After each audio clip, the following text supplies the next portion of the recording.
Igan! Patindi ng patindi ang traffic sa ilang bahagi ng Metro Manila ngayong papalapit ang Pasko at sumabay pa ang long weekend. Sa EDSA Southbound, halos walang galawan ang mga sasakyan kaninang rush hour. At saksi live, si Jamie Santos. Jamie?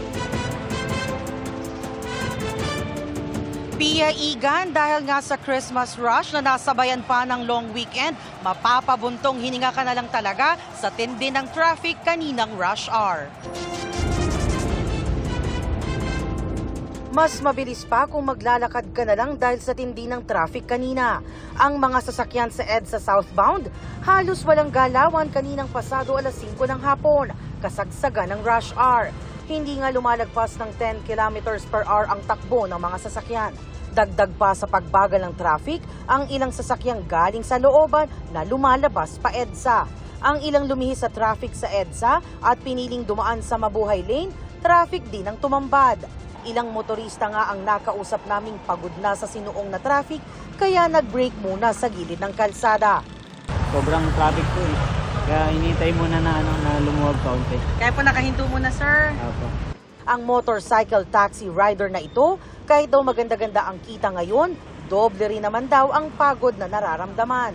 Kahit daw motor ang gamit, hirap siya sa biyahe sa tindi ng traffic everywhere. Sa sobrang traffic po, buti na lang maraming mga galanteng pasahero kahit paano nagbibigay ng dagdag. Pero pagod. Pero mahirap, masakit po sa balikat, pati sa kamay ho. Lalo traffic. Oo, sobra traffic talaga. Pinaghahandaan naman ng MMDA ang dalawang susunod na weekend ngayong Disyembre, kung kailan inaasang magsasabay-sabay ang pagsa-shopping at selebrasyon para sa Pasko.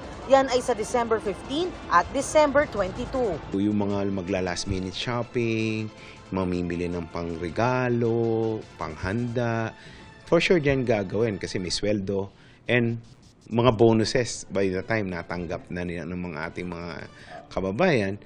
And then yung 22, dahil yun yung last working day before Christmas. 'Di ba? Kasi 22 is a Friday, uuwi ng probinsya.